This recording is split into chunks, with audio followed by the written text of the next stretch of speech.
listening to the Sportz Nuts. Hey, welcome to the Sportz Nuts. Yes, this is technically episode 146 because we had the AB situation go on. But, oh man, this has been a great day indeed. Shout out to my daughter's softball team. Won our first game of the year, y'all. We won 19-6. Congratulations indeed goes out to the Lady Patriots. But my man sitting next to me, Shane Owen, how are you doing, sir? Oh man, I'm doing good. As you saw, we had a little bit of a guest, kind of trying to pop in. She's getting comfortable, getting settled in, and ready to talk about some great games. Of course, we always are going to cover the college football side of things and the NCAA. But man, it's the first week of the NFL season. So, Yes. we're going to go ahead and cover a few games of that as well as you can expect with this show. So, man, it's a pleasure to be on here, man. It's still a nice got up to I think 72 today. You know what? Whatever. You can go away. But Go on with that stuff. it was a little rainy along with that. So 60 to 72 throughout the day wasn't too bad. But I'm kind of getting used to this. I can deal with this, especially during football season for sure. I think we're getting a little spoiled with this nice weather we're having. For those who don't know, unfortunately, all good things must come to an end. Yes, the 90s and the balmy 70% humidity returns this weekend, briefly, albeit, but it's still there, guys. We What you have talk about? It's not even supposed to reach the 70s on Friday here. supposed to be 95 degrees on It's- Friday and Saturday, and then it drops to like 71. It's insane. oh yeah, no, it's 69 up here, I believe, Friday, and then I think Saturday it might be about 76, 77. You know what? Go on with your bad stuff, guys. We have a jam-packed episode. Hopefully, we can earn you maybe a little extra spending cash. The weekend is coming up. Just throwing it out there, guys. We're gonna talk some college football, as Shane just said. We're gonna talk some NFL. Our boy Matt will join us. He is running just a tad little late. Make sure you guys heckle though, Matt, because Forgetful self. You he is, forgetful yes. self. He left his wallet at the gas station. You remember those little videos that go around saying, "Hey, you can't park there"? Yeah, we've already done that and said you can't leave your wallet there. It's not allowed to do that. So Matt will join us momentarily, but oh man, this show, I'm excited to get it going. I mean, guys, like I said, we're trying to earn you some extra money, and college football week 2 essentially starts tomorrow. So, Shane, let's get it going. You ready for Oh yeah, man. I'm always more than ready it? to talk about some football for sure, especially college football. I kind of key in on that. So we'll go ahead and preview our top 5 nationwide matchups that we're going to cover tonight. First up, we're going to talk a little bit about Michigan and Oklahoma. Of course, the only ranked matchup this weekend. We're going to talk about Arizona State and Mississippi State. Very interesting Vegas line there, guys. So just pay attention to that talk. Of course, we're going to talk about Iowa and Iowa State. It's very early in the season for you to think about a matchup like this, but we'll talk about this one a little bit. Another interesting line on the game: Illinois and Duke. Illinois, Brett Bielema, they've got something to prove this year, and they're doing a pretty good job so far. So we'll talk about that one, and then of course we're going to talk about South Florida and Florida. I think this might be a little highlight matchup for the weekend for anybody that wants to watch a great game. So we'll talk a little bit about that one. So without further ado, we're going to go ahead and get started into this first game. We've got Michigan and Oklahoma. They're playing at Oklahoma in Norman. The line right now is at 4.5 points for in Oklahoma's favor. We've got an over under now of 46.5. So I'm going to kind of break it down a little bit, kind of what I've seen, from their couple games that they've played. Oklahoma now has a true starting quarterback, one that they haven't had since what Spencer Rattler left. Wow, Uh, that's a long time. so Well, then they so have Caleb Williams too. Just saying. yeah, Caleb Williams for that year, but that was about it. But the see this game and everything else, they actually have a quarterback that is a dual threat and can do good for this program, especially the way Venables is using them with their offensive coordinator there this year. They look pretty good on defense as well. If you look at Michigan on the other side of the ball, uh, shout out to Underwood for making it and being a true freshman, but doing big things. Because the last game that they played, they ended up with more total yards than they did in any game last season. So that's a big props to That's an them. alarming stat if you think about that too. Yeah. Well, I mean, they put up 450 something yards. So with that, you know, uh, uh, I don't like really this line on this game. To be true with you, I think the spread should be swung more back towards Michigan favor.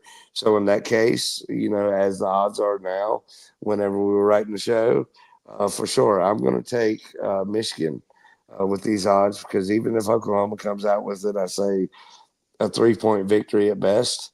The over under here kind of is kind of interesting to me too. So I'm going to take the over because Michigan, for one, proves that they have an offense now with Underwood as quarterback and can put up yards.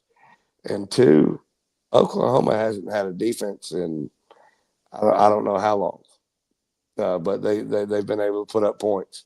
So I think this is going to be one of the earlier higher scoring games for sure. You know, I'm gonna kind of lean in the favor of Michigan as well. Nothing against Brent Biddable. He did fantastic things in Clemson. This is his second stint, however, in Oklahoma. Give me the over though. But ooh, I'm gonna say Michigan wins by 7. I I'm would. not sure. I'm not sure about the win because I do believe with Oklahoma and I think what they're Underwood is trying. the real deal though. I think he's the real deal. But with what they're trying to, Venables is going to have a defense. Oh yeah. So, but with what Oklahoma has on their offense now, it wasn't any discredit to Brett Venables' defenses the past couple of years. I guess the discredit is their offense was so lackluster they couldn't keep the defense off the field. I think that they suffer from that, and I believe maybe you might see the same thing about Clemson this year because in that LSU game they didn't keep them off the field in the second half, and they got wore out. As great as you are, if you get wore out, stuff's going to open up pretty quick. Oh, absolutely it is, So and so, but you're but huddle hungry. I think it's going to be a tighter game than what people think. But Underwood, I'd say I'd say give him a year or two, and he'll be considered Arch Manning Heisman #1 right there. Ooh, yeah, I don't know about Heisman just yet. Let us know what you guys think in the comments as well. If you agree with our selections, we want to hear your thoughts. Don't mind me. I am currently at my mother-in-law's house. We literally just ended the softball game. I had to get out because Aspen is crying, and I want my girls to comfort her. Now, I don't have my notebook in front of me. Shane, can you let me know what the next matchup is, please? Next matchup is Arizona State, Mississippi State. Uh, Ooh. Line on this game is Arizona State at home, favored by 6.5. Over under though is very interesting in this game. 59.5 over under. Wow, that's gonna be a shootout. That's what they think. Mm. That's absolutely going to be a shootout. I'm going to say I'll take the points. I'll take the spread. However, I think Arizona State absolutely is going to come to play.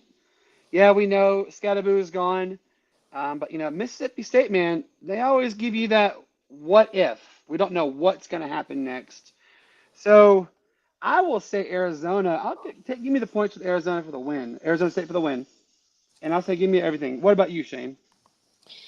Well, I can say I've got a little bit more of a kind of predicament with this game. Mississippi State did not look good at all in the first week. Against a Southern Miss team who they played tough against each other in the first half for sure. Arizona State is this, this is a second tier from a game that we're going to talk about next with Iowa State. Are the two clear favorites right now for Big 12 championship game appearances.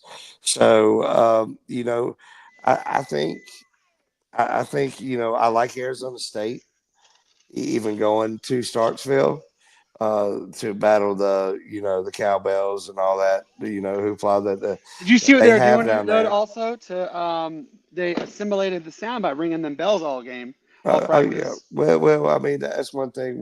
We had a crosstown rival when I played football from Sherrall. They did Florida State, Atlanta Braves. The chop.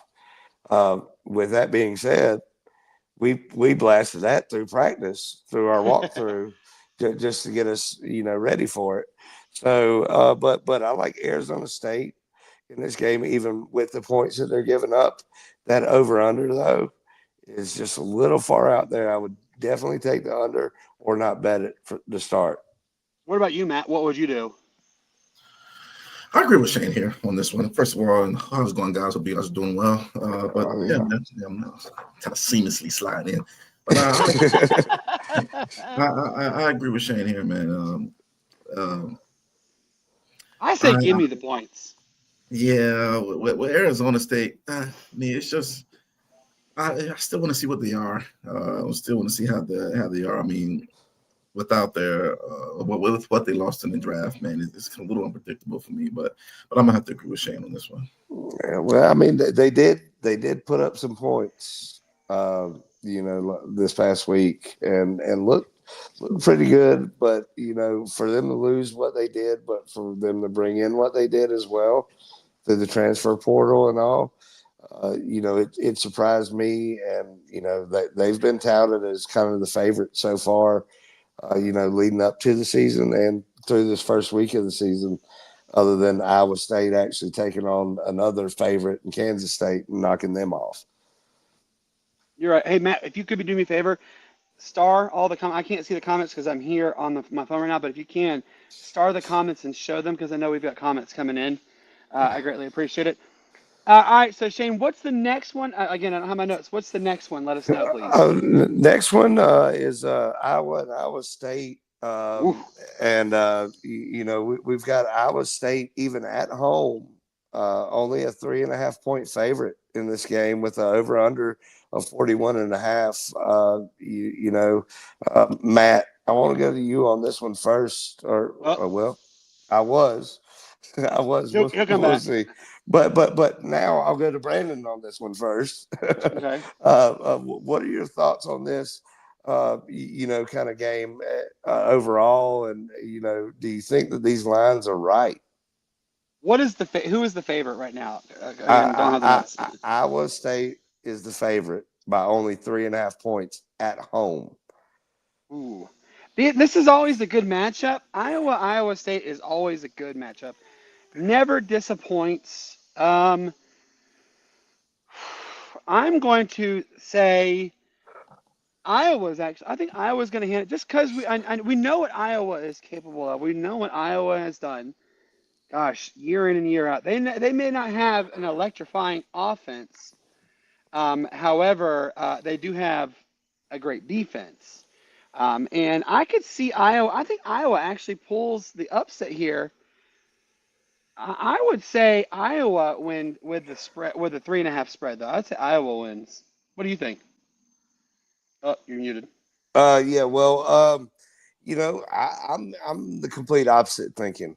I think that that Iowa State is a true Big 12 contender, title contender for sure.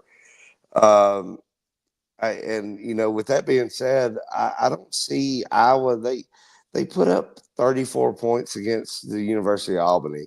Granted, I didn't watch much of that game because it was Iowa and the University of Albany. But in that same sense, is you've seen a lot of lopsided matchups so far. Week one Is that ever true? against FCS opponents, uh, and even the lower tier, kind of opponents like you saw Virginia go to Coastal Carolina, who's had a great program here in the past. But I think that Iowa State uh, deserves more respect on their name, if you can put it that way. And I really see them, winning by 7-10 in this matchup. Iowa, you know, what have you heard about their quarterback, their running back, or their tight ends? Not much, to be I honest. and that's saying something, especially with it being Iowa with running backs, tight ends, and quarterbacks. So, so that's a good one. And we'll kind of transition straight into the next kind of Big West or Midwest school in the Big Ten, from the Big 12 to the Big Ten, but Midwest school all in the right. We'll kind of shift to the matchup with Illinois and Duke. Oh, I'm so happy you talk about Um, this one. Oh, yes. oh It's yeah, going to be well, fun. well, well. I think it's going to be. I think it's going to be great. Matchup to see because Manny Diaz going into what second year at Duke. Hmm. They did play. The score shows that they played good against Elon University, which is one of the sorrier, lesser known schools in the FCS FBS. But that score was tied at halftime. Yep. So they've only got Illinois as a 2.5 point favorite going into Durham to play. Um, this is one of those ones. Brett Bilma, he plays that smash mouth, hard nosed football, Yep. and enjoys the game of football and the mind games of football, as we saw against South Carolina in the bowl game last year. Um, I think this is going to be absolutely wrong on Vegas's end. I could see this line changing a whole lot towards Illinois, so I could see maybe by Saturday we see this line at a 7.5 points, Illinois favorite, because I can tell you I would take these odds on Illinois beating Duke by 3 points at least for sure. But the over unders in question, just because of the style of play that Illinois does. You've got 49.5. So I would kind of leave the over under alone and kind of go straight out towards Illinois with the points that they're getting right now for sure. Brandon, what are your thoughts on this? I'm actually going to sway a different direction. Duke, they have turned their heads. To a lot of people, they turned the right way in the last couple of years. I'm actually going to give Duke the 2.5 point favorite. I will stay. I say I'm agreeing with you, leaving the over under alone. I say leave it alone. However, I'm going to say Duke actually pulls the upset, and I would give them.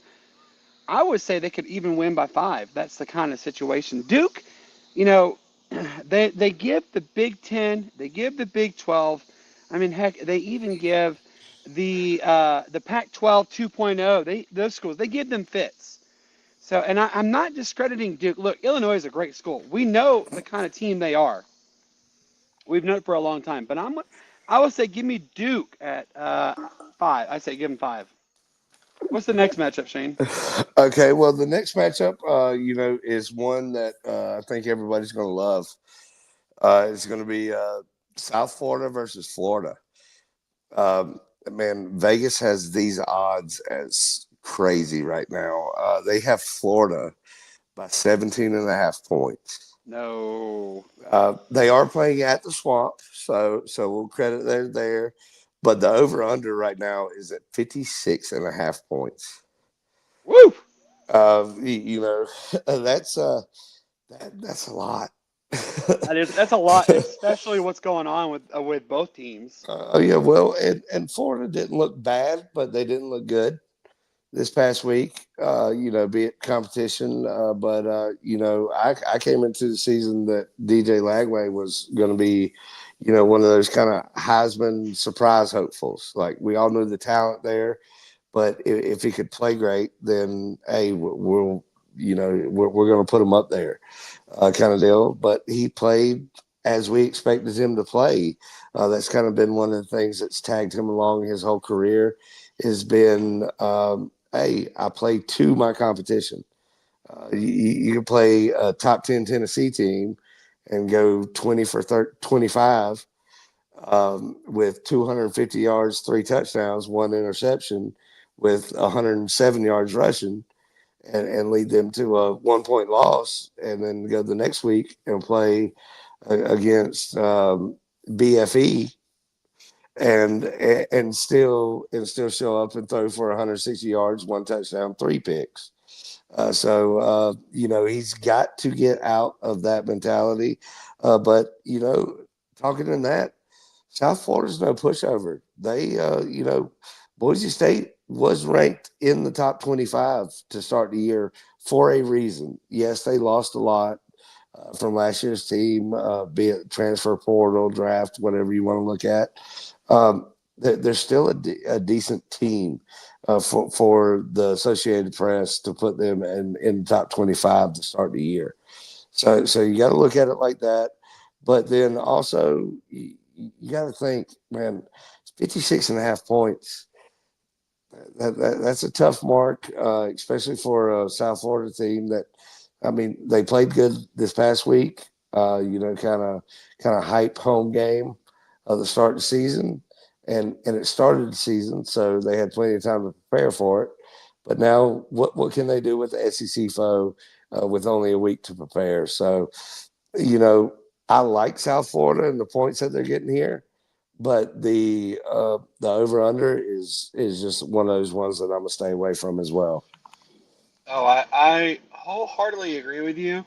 I'm going to. I said that's too many to give for them. Look, South Florida is a great program. I absolutely, I've gotten the privilege of going to several South Florida games. They play them at Raymond J. Stadium. Electric fan base, absolutely amazing fan base. I will. Sorry, my mother-in-law is calling. I apologize. I will tell you this, though. I don't. I'm gonna give a little leeway to Florida because they are playing in the Swamp, Shane. But I'm gonna say South Florida actually pulls It's the upset. I'm not going to say upset, but I'm saying I'm going to give them that 17.5 point favor for sure. Okay, I like that. I Yeah. think it's gonna be a good matchup. But I'm really leaning towards South Florida. I think South Florida pulls this up. I could see them winning by a close margin, though, like a 3-point kind of margin. It's Yeah, gonna be a good one, regardless. I mean, yeah, and I mean, a Automatica Grammatica.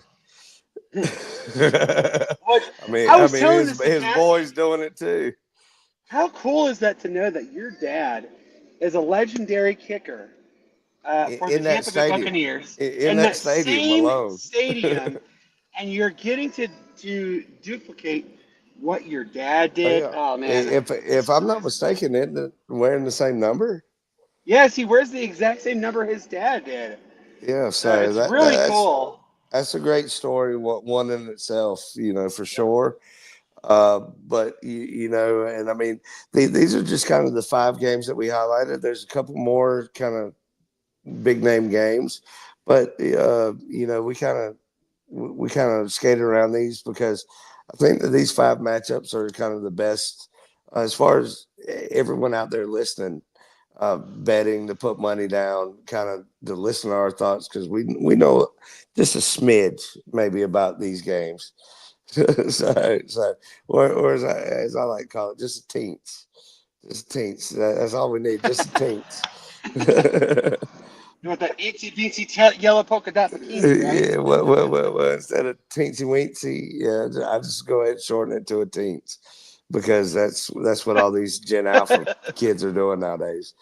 But man, I think that if you listen to us on these couple games that we highlighted, I think we might do good. But and I know Brandon's away from his notes right now, so I'm going to go ahead and get into. I got my notes right here. Oh, okay. So you got them now. Yeah, So before I get yeah, I got into them. my other three matchups, I want to hear yours and kind of get everybody in the streams thoughts on some of our games that we picked to go on the Vegas route. And if you see the comments, Shane, star them and Yep. Yep. I'm up. back. I'm back on the Okay. computer now. I've So been having some technical difficulty on it. Matt should be here in a moment. Hopefully he comes on. So the first one that I'm going to focus on, and I'm really keen on this one because of what they have done. James Madison and Louisville. Louisville is a 12.5 point favorite. However, Shane, James Madison, they always play tough, literally against the entire football world. And James Madison has been known for quite a few major upsets in their young FBS history. For those who don't know, they were in FCS, but now they are in the FBS. Whew, I'm going to say, Shane, can you tell me what is the over under on this particular matchup? Do you know by chance?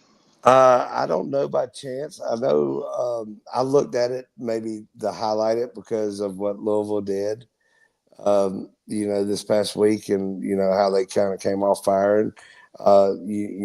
They have shown that they might be one of those sleeper ACC teams, especially with the offense that they showed this past week. But That is I'm very not. real possibility. That could be a I, sleeper. But I'm saying James Madison pulls a rabbit out of the hat. I'm going to say James Madison. All right, so I think the over under is like 57. I'm going to say go under. I say James Madison could win by 4. I'm really on them because the Dukes, they know how to get it done when you least expect it. So I could really see this being a significant upset, really, in realistic terms, yeah, because it is James yeah. Madison. You talk about James Madison and upsets. Of course you would with me, right? Yeah, uh, absolutely.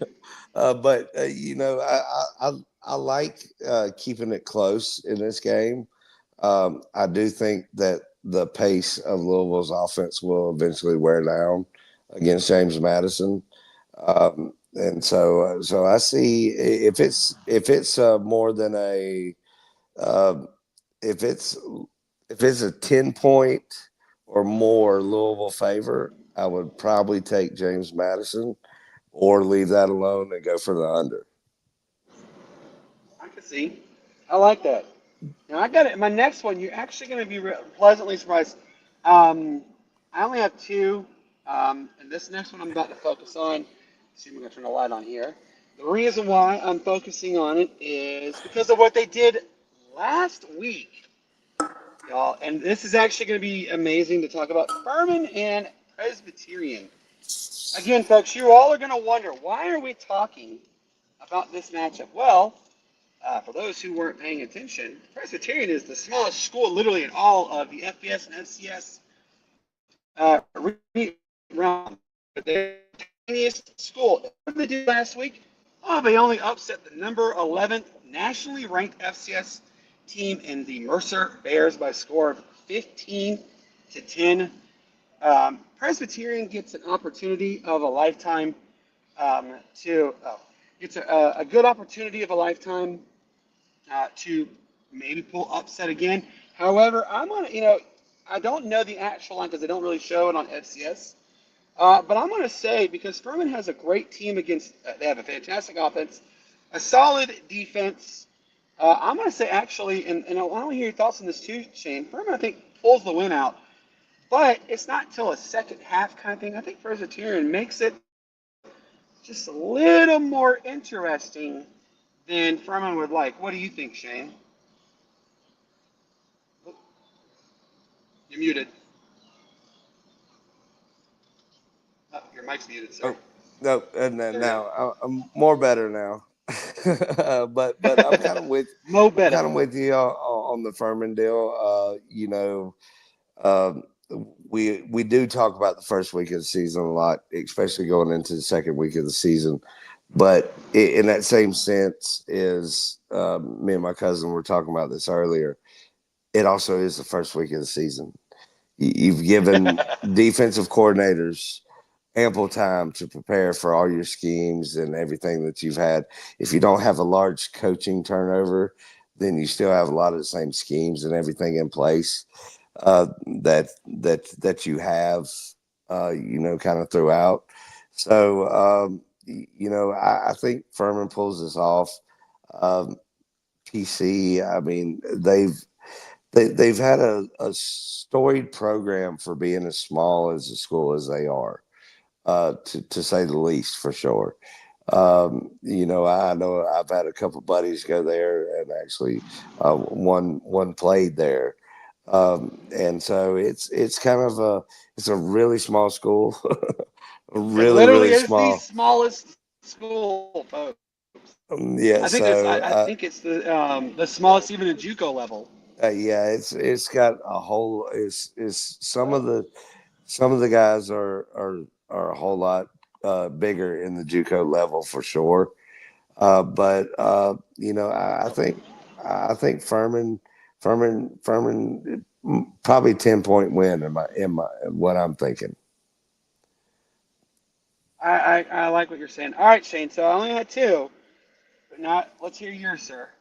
Yep. So I've got three of them that we're going to go with. First one I want to go with is the Old Miss and Kentucky matchup that we have in Lexington this weekend. Old Miss is favored by 10.5 points right now. The over under on this game's 50.5.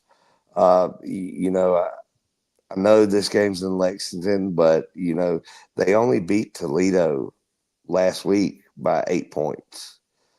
Toledo, who, if you follow sports in general, you kind of know Toledo in their right mind is kind of the bottom feeder of the MAC right now. So Or now, remember they could be moving to the Mountain West next year. yes, but for now they're the bottom feeder of the MAC. So we'll call it what it is. Ole Miss is better this year than I think last year, kind of as a whole. I think that they don't have the playmakers on defenses that they had last year, but they play better defensively as a whole. So I like Ole Miss in this matchup, especially with the points. You give me the Florida spread on this one, and I've got a different take on it. But right now I'll take Ole Miss, and the over under scares me on this one. But I would take the over just because of Ole Miss and their offensive prowess that they have. Brandon, what could you think on this matchup? All right, so I will come back to you in a second. I'm gonna log off real quick because I'm just got home, and I'll let you know my stuff in just a minute. Okay. Okay. Well, All right. as we're waiting on Brandon to do all that and logging in, what I want to do is kind of take a break. That way we don't miss anything in between. But go ahead and highlight our new segment. That's going to be the other side of Saturdays. It's going to be coming once a month. We're going to highlight four different divisions: Division Two, Division Three, the NAI, and some HBCUs in this. So we're going to go ahead and bring that in and kind of just kind of focus on those one episode a month kind of deal. But with that being said, Mr. Brandon's back on. Yes. So let me get your thoughts on that Ole Miss Kentucky matchup. Whew. All right. So Kentucky, man, they're such a questionable, literally everything. I don't know, man. I'm kind of leaning. Tell me the over under real quick, please. If you can't. Over under was 50.5. I'm not going that high. This is a hard one, man. Oh man, look at that face, y'all. It's getting rough. I know they're only favored by 9.5. I don't know, man. Well, 10.5. 10.5. Yep. So you know what? Like I said, I'm going Ole Miss, but I'm going to take the over as another leg on a parlay to kind of reach me to a good money point, if you know what I mean. I'm agreeing with you on that one. I absolutely am going on that one. It's just because Kentucky has kind of let a lot of football fans down. They can give you those glimpses of hope and excitement and whatevers, and then it's like every time they build up this oh my goodness moment, they let you completely down flat on your face. I'm going to say Ole Miss, and I'm going to say take the over on that one. What's your next one, Shane? My next one is going to be Virginia and NC State. A big matchup in Raleigh this weekend for the ACC. Kind of two teams that are fighting to get their name in the contender conversation. Aren't they only? And NC State's only favored by what, 2.5, right? Yeah, they're favored by 2.5. The over under on this game is 55.5. I'm gonna say do the under. I'm absolutely going on that one. However, you know what though, both teams really they absolutely could make a name for themselves going into the CFP possibility. I'm gonna go with you though, Shane. I'm gonna favor NC State. Give me the points with NC State. Well, State looked good in the first half against ECU. UVA didn't look so great in the first half against Coastal. But I like you said, I like State at home with the spread. Bailey, as I've mentioned before in this episode, first week, defensive coordinators have all the time in the world to plan for you. But give them just 1 week, and you can throw in some wrinkles. So, I see that happening. And Bailey's, he's QB1 at State. And, I could see a good season coming from it. I think with the over-under, I'm going to take the under on this one because I believe – even at that, you're talking. I'm still seeing 28, the 24 ball game. Yes, I was thinking more like a 24-17 kind of matchup, but I'm right along with you on there. That's too many points, I feel. Yep. But then again, I could see this one being one of those Vegas, one of those bet busters. With it being a does Vegas know something we don't know? Is the next well, just like a garbage time touchdown or a field goal with the second string in late in the game, kind of deal. To kind of bust the over under for a lot of people. So I could see this game being kind of one of those setups for that as well. And then of course my last game, I'm going to go with VT and Vandy. Man, I was hoping you were going to do this one. I really was. We saw a thriller last year at Vandy and double overtime. That was a great game and was kind of Vandy's coming out party, I guess you could say, in a sense. But this year they're playing in Blacksburg. Tech's favored by 1.5 right now. The over-under on this game is 47.5. And if I'm not mistaken, this is the first money line game, as far as the money line goes, for it to be an even matchup, is what they're calling it. So even money goes, whether you're taking kind of, it's like a heads-up bet. You either take Virginia Tech or you take Vandy. Somebody's got to win, right? Yeah. I'm going to take Virginia Tech on this one. So But remember, I've always told you, and this is a true fact. If you guys don't know this, I want you to go look. Even years, Vanderbilt does good. For whatever reason, they always have a better year on even ending years. Last year was an even year. This year's an odd year. Odd years, they absolutely toilet bowl their seasons. For whatever reason, I hope that it could end this year. But No, I'm still giving the no, points. not with this game. No, Not I'm with still this giving game. the points. Yeah. So I'm going to take Virginia Tech with bias, of course, on this game. But Just a little, right? But well.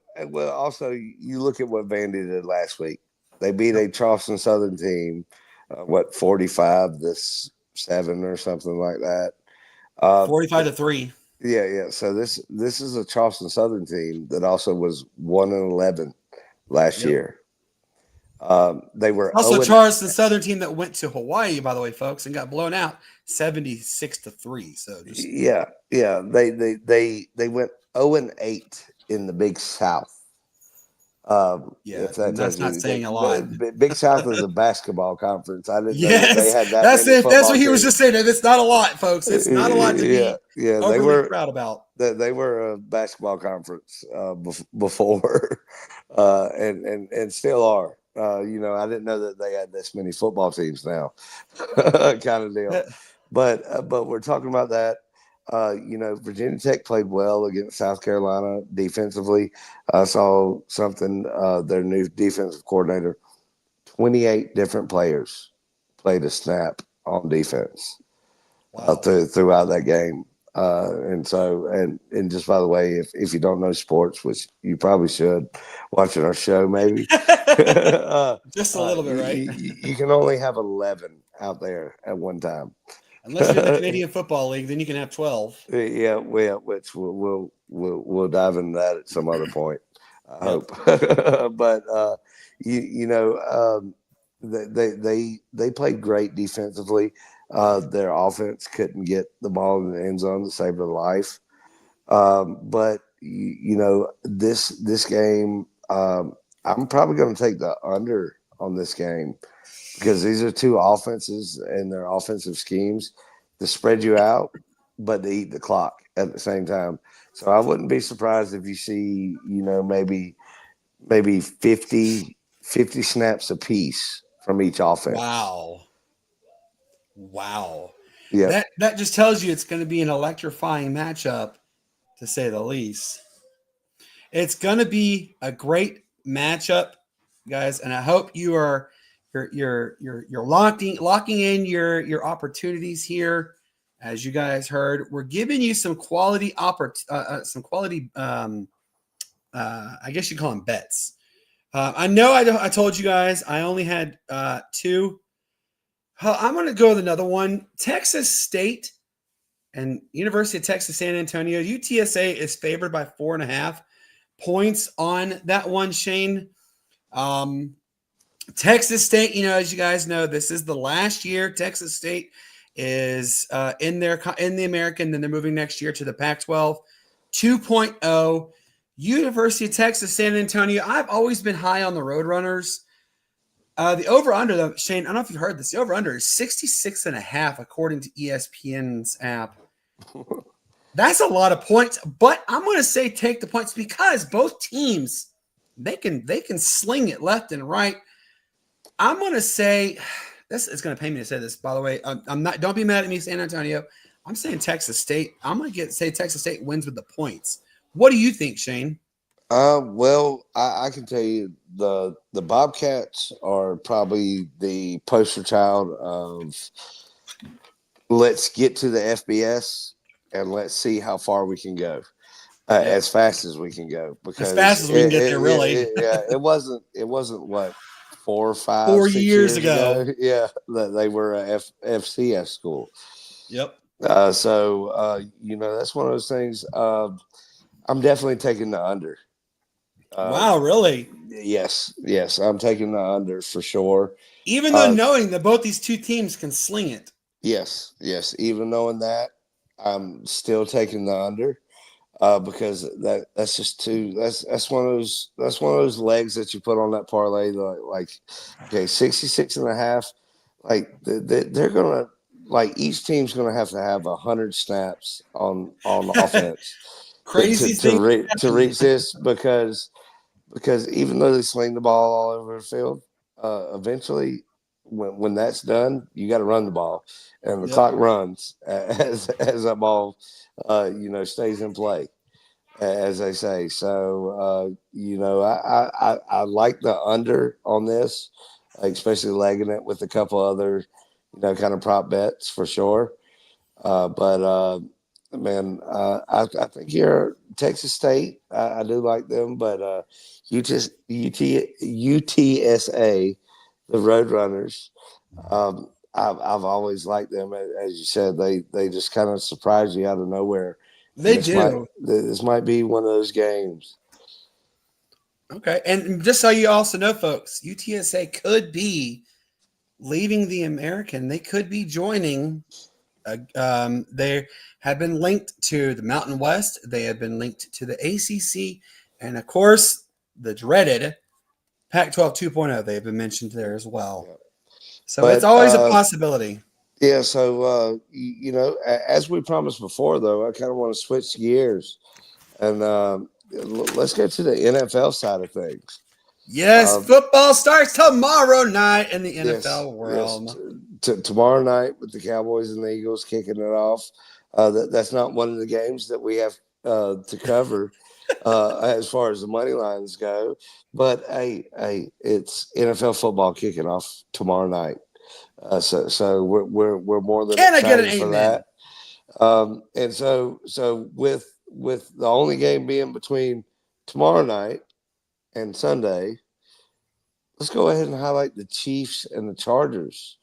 How about them Chiefs? No.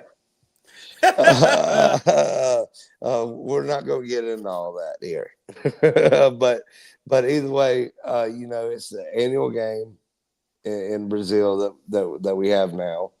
It's good to see that they actually got two teams that don't have colors of the that match gangs, by the way. Yeah, that match gangs that are outlawed in the stadium, kind of deal. But it's going to be great to see, especially you get the national or worldwide popularity of Patrick Mahomes and the Chiefs coming to Brazil to play. I know the kids in Africa, they got their Super Bowl championship shirts, only a couple months ago, from the Chiefs' last three-peat. That is where they go, by the way, folks. But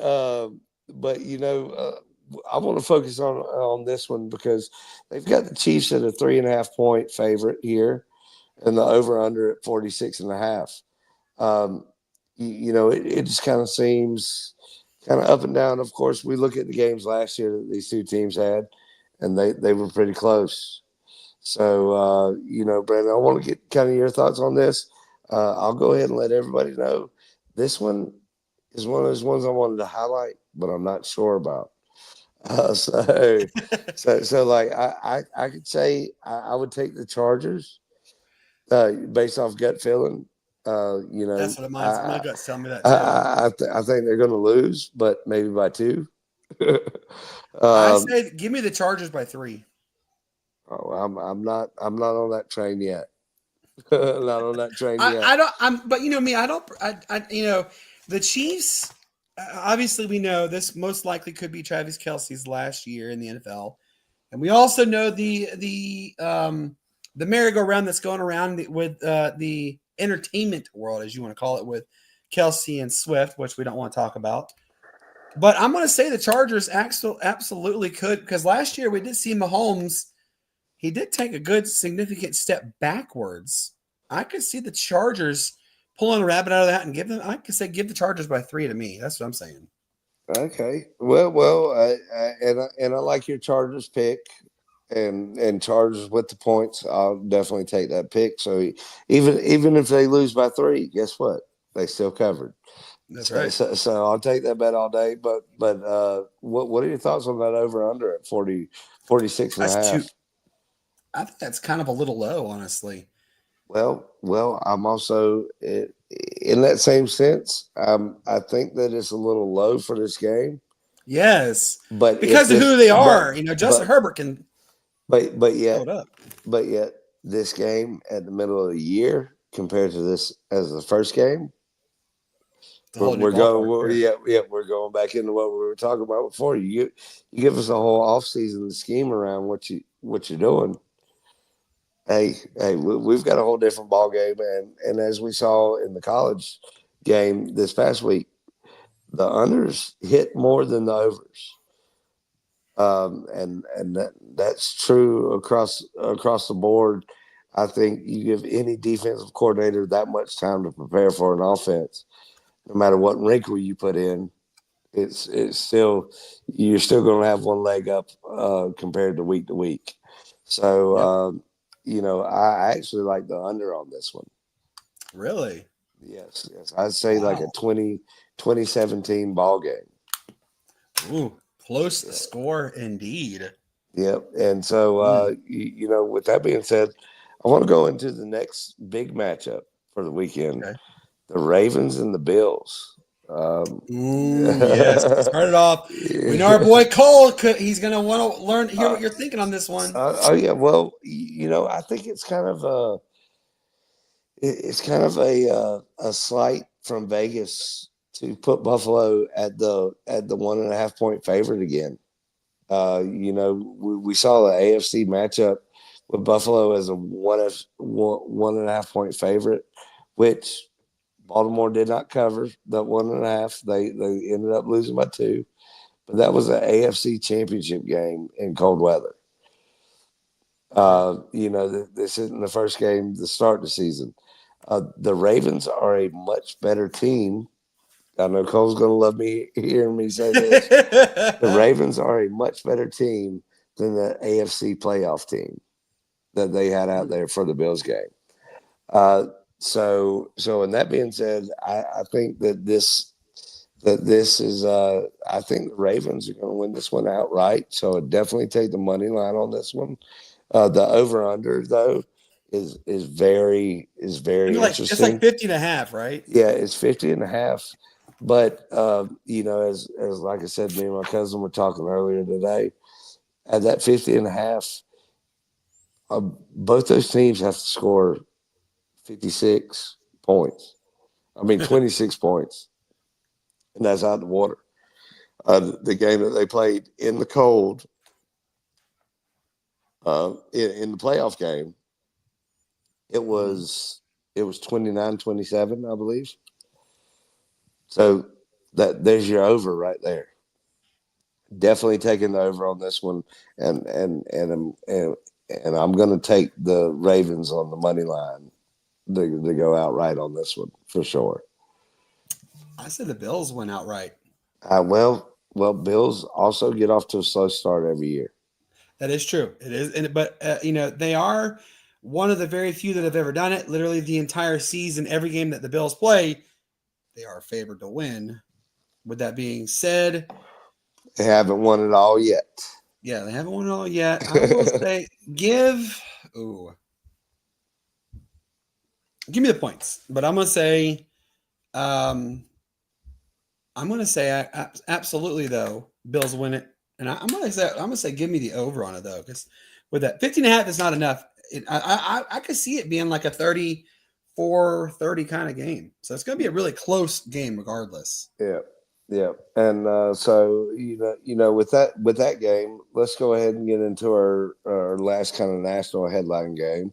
And then, of course, I know we've got a couple others to highlight, being NFC South fans. But the one national game that we want to cover is the Lions in Green Bay. I mean, we saw the big news. Green Bay finally got the deal done with. And if you haven't look at what I was what I was going to talk about. Look at that. You took it right off of what I was going to do. well, I mean that's one of the bigger ones that I want to highlight because with Green Bay getting Micah Parsons, that of course that's headlines.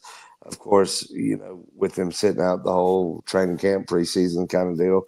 How effective can he be? Too, remember? Yeah, he's got a back injury, but he's supposed to get injections. So remember that. So, Yeah. but we'll see. I mean, from the video that we got from yesterday and today, he fills out that green and gold #1 jersey pretty well. So we'll have to see how that goes. It didn't look like he had many limitations, to put it that way, in the drills that he was doing.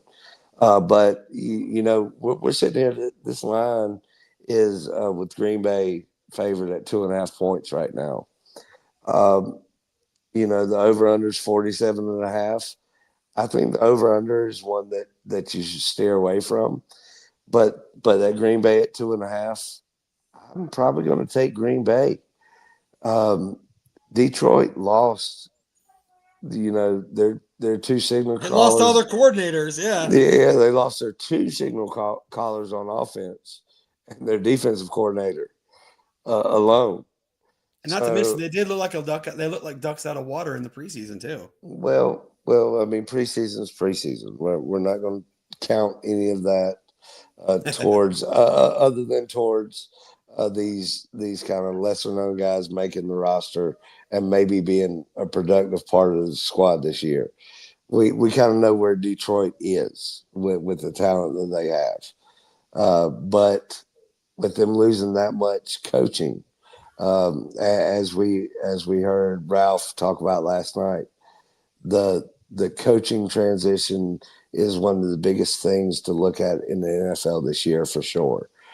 So with that being said, I'm definitely taking Green Bay with the points. I'm saying this is going to be a 3 to 7 point win for sure. Yeah. I see maybe be it low scoring, maybe a 24-17 or a 21-17 kind of game. I have it 28-20 Green Bay winning. And again, we don't know what Detroit team is going to show up. We don't know what they're capable of. If Jared Goff is going to have another fantastic year, is Amon St. Ra, is he going to, turn heads again? We don't know yet. I'm saying the Green Bay wins 28-20. So you and I are kind of in the same boat in that range, and we both are agreeing that Green Bay is going to win. And oh man, it's going to be amazing regardless. Oh yeah, I'm extremely excited. Well, but real quick, Shane, can we get an amen though? Come on. Football is here for the NFL. Can I get an amen? I will. Amen that. And with the NFL season kicking off, all football is in season now. So even the CFL, official. Even the CFL is in season right now. So it's great. It's great to see and all that. But Brandon, I know you're kind of itching to get this matchup out there. Let me get your thoughts on this Atlanta-Tampa Bay game. I'm so happy. And, shout out to our guy, Peter Blake, by the way, the Sports Web. As you guys know, we had him on. He did talk about the Buccaneers, to say the least. But I'm going to do you guys one better. Atlanta, we all know this team, they could be the absolute best team in the NFC, or they could be the absolute worst team in the NFC. It all is going to depend on the level of play that we get from Michael Penix. With that being said, though, I know Tampa Bay is favored by 1.5. I know they are favored, but I'm going to tell you this. The over-under is 4.5. I'm going to say give me over. I could see Atlanta actually coming with their A game, Shane, and I could see Atlanta winning like 38-17 kind of thing. It's going to be an amazing matchup, to say the least. I know. You look at Shane's face. Atlanta has the tools. They have some of the best offensive weapons, literally in the entire NFL. Again, though, it's all going to come down to the play of Michael Penix. If Michael Penix comes out and he is guns blazing, ripping them left and right, Oh, it's absolutely going to be a shellacking. And the Falcons are going to mollywop the Buccaneers. Look, in the NFC South, you're almost guaranteed always to at least get one win against every member of that division. I don't know.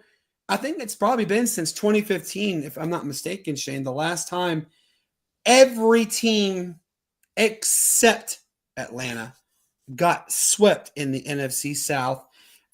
Remember, folks, in case you guys don't remember this, the Panthers went 15-1. They were 15-0 going into the last game of the year against the Atlanta Falcons, and Julio Jones said, hold my beer, give me the ball, I'm going to win. Luke Kuechly, get off of me, and that happened. But what do you think? Like, what are your thoughts on this one, though, Shane? Like, I mean, could Atlanta, be the absolute dominating factor, or could they be the absolute laughingstock? This really is the most questioned division, literally, in the entire NFC. It is, but in your faith in Atlanta and not much in Tampa Bay really has me confused. But Tampa Bay now. has not done too much this offseason. They really didn't draft a lot of the needs they needed in the draft. They really didn't address a lot of the needs they need in free agency. Atlanta did. They addressed the free agent market and they addressed the draft. Well, they had to. They didn't have to. They had to. But they had to. For those who don't know, Terry so Fontenot does not do defense. He hates defense. Here's the deal. Tampa Bay has been atop this division, and they have a winning formula.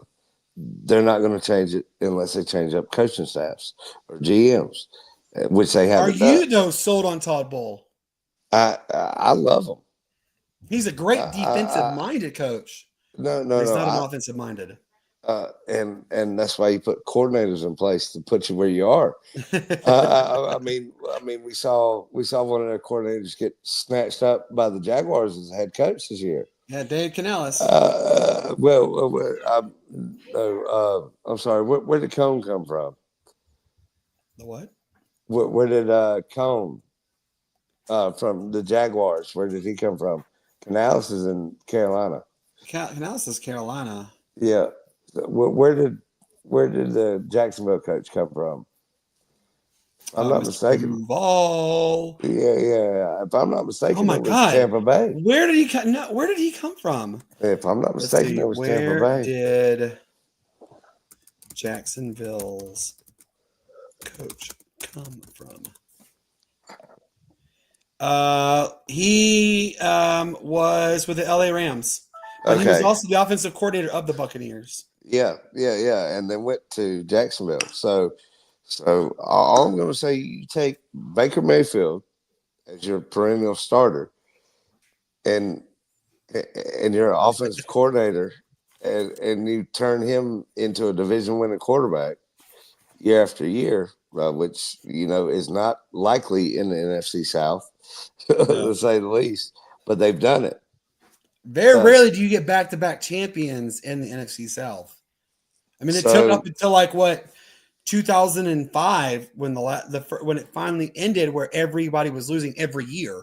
So now, I mean, I've been a critic of Tampa Bay this year because they really haven't done anything to keep up with the times in the NFC South and the way it's going. But in that same sense, man. How are y'all going to cover? I mean, how's anybody in the NFC South going to cover those receivers?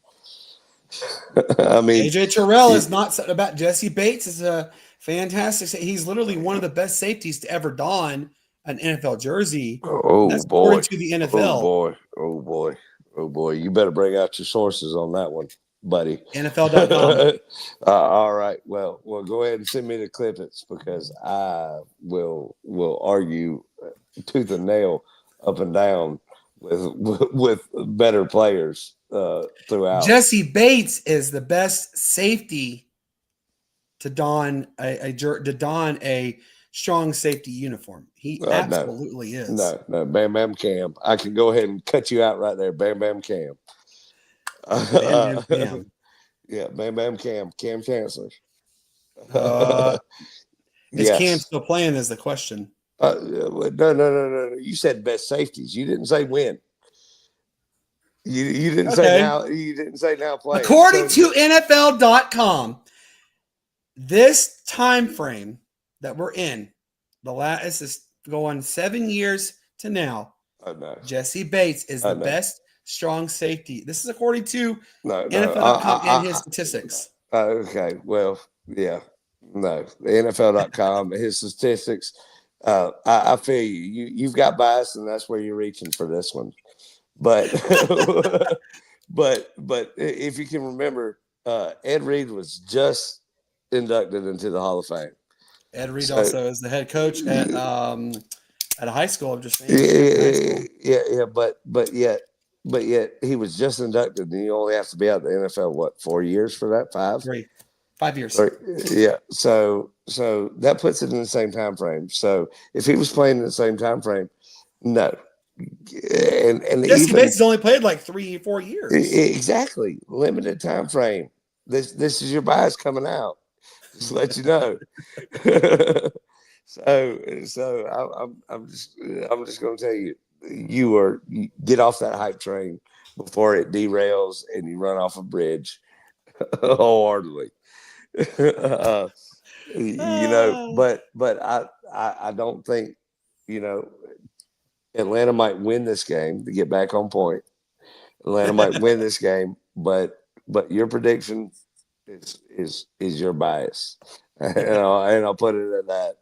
But they may win it. This is one of the closer games that you may see this week. Be it a big name game that we've already talked about today. But, Ralph, not sure what someone's smoking. yeah. I love it. I love it. Hey, real quick, Shane, I want to let you know also, our guy Kurt Dudley, in case you don't know who he is the play-by-play announcer for James Madison. He too is jumping on board with the prediction that James Madison could pull the upset this weekend. So we're just saying that out there. Yeah, I'm not going to say that they're not up to the task, because I've seen them come into Blacksburg and do it. Yeah, James Madison, they just know how to do it at the right time. But I'm also going to say that Louisville is not Virginia Tech as well. That's true. That is true. Virginia Tech's got a known history of doing this against people early in the season.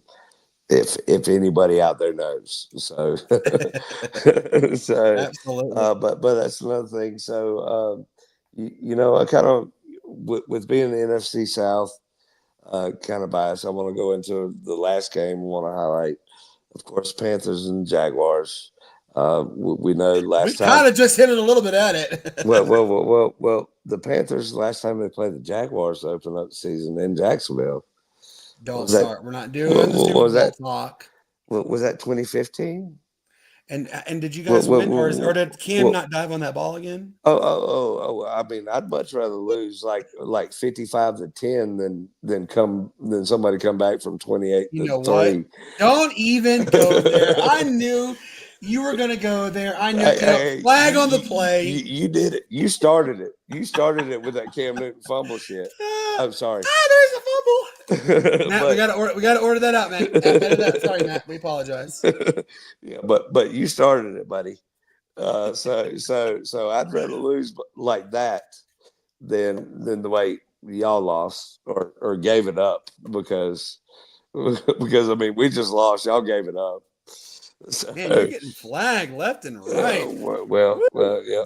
And it comes from somebody that says that Bates is the best safety in the last decade. NFL.com says that. Yeah. I'm literally repeating what they said. Oh yeah, and I believe everything on Facebook too.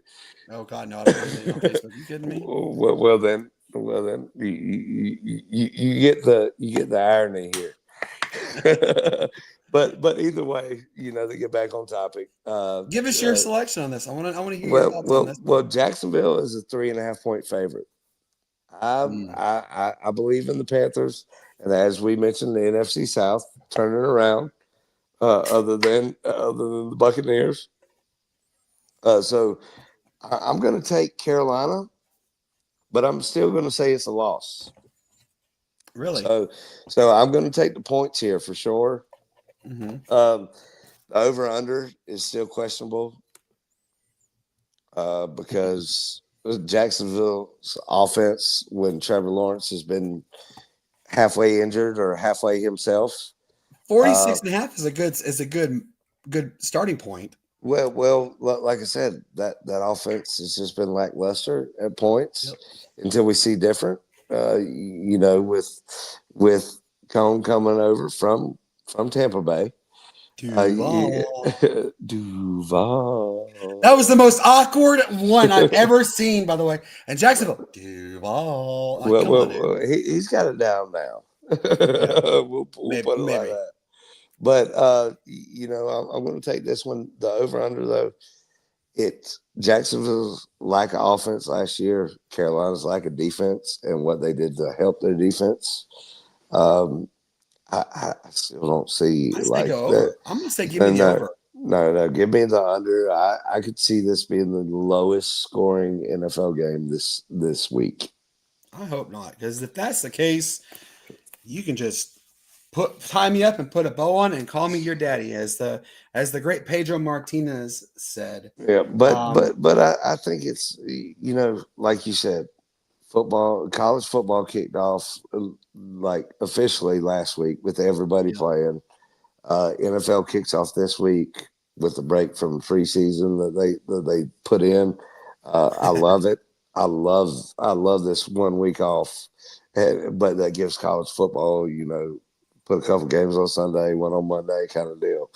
So I do enjoy that for sure from that side of it. But man, officially it's back, and man, can't wait for it. And hopefully everybody got a little bit of good information other than the last little part where Brandon got biased.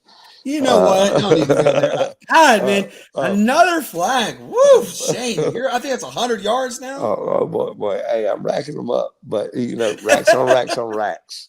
Racks on racks on racks. Absolutely. Guys, we have had a jam-packed time on this one. But as Shane always tells you, he wants you to give us your thoughts, and also what teams would you teams would you like us to focus on for the next episode? Shane always. By the way, folks, I want you guys to literally tip your caps right now, please. Shane has started this one. This is amazing. I don't deserve any praise. The good Lord deserves the praise. Shane, you deserve praise on this one. This is Shane right here. The money lines. What we aim to do is to earn you just a smidgen of money if we can. With that being said, if you guys see a matchup next week for college football and NFL, send Shane a message. Send me a message. Send Matt a message. We would love to do our research on it and then help at the possibility of you maybe earning, even if it's only $10. That's $10 you ain't had in your pocket before. So we are down to help you get that chance to do that. Guys, this has been such an amazing episode. I had a lot of fun. Thank you to everybody who tuned in tonight. Thank you to Shane for getting episode 2 of Money Lines going. Real quick, want to let you guys know we will be back Friday. Yes, this Friday we have a jam-packed episode. You're not going to want to miss it. I promise you it's going to be stacked. Next Tuesday, Mr. Invincible himself, Vince Papali, on the rescheduled episode is joining us Tuesday, September the 9th. And then Friday, the 12th, there will be no episode as of right now. There could, but as of right now, there is no episode. We're still waiting to hear back from a couple just to see if they decide to come with us on the episodes. Tuesday, September the 16th, University of Wisconsin-Whitewater. Yes, the D3 perennial powerhouse in football is joining the show to talk to us about the program. This is actually a special episode with them. Shane and I and Matt, we're going to pencil down a lot of questions. We might just have them the entire episode. We will let you know on that one. Wednesday, the 17th, also is another episode of Money Lines. Friday, the 19th, we do have Morehead City Marlins. The Collegiate Summer Baseball League is joining the show to talk to us about the program. And then, guys, this one, I'm extremely excited.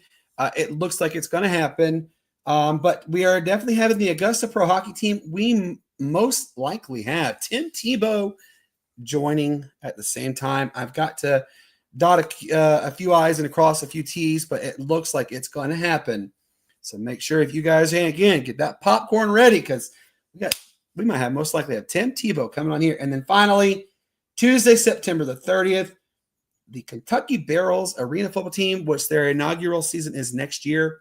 They will be joining the show to talk to us about what else? Arena football. Shane, man, thank you so much for getting this going. I really appreciate it. Can you give your last words and your final goodbye, please? Oh, you're muted. Well, as everybody knows, man, it's great and a pleasure to be on here.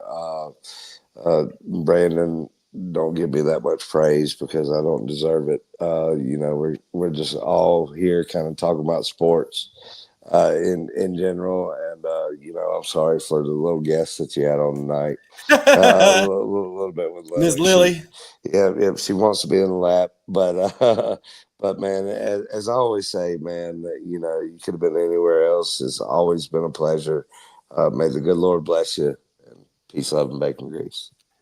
As Matt will always tell you guys, don't do something stupid. Don't get the whoop whoops behind you. Don't drink, don't drive. Weekend is only a few days away, and we want to enjoy the weekends with you just like everybody else does. As I always tell you guys, peace up, A-Town down Y. It's the greatest sports city there ever was. Thank you to everybody who tuned in tonight. We absolutely appreciate you. Again, remember, we will be back this Friday. Yes, Friday, 7:30 p.m. Eastern. It's going to be a jam-packed episode, and we cannot wait to have you guys right there beside us. So for everybody who tuned in, everybody who participated, for Matt, for Shane, and myself, you guys have a wonderful evening, and we'll see you on Friday. Good night.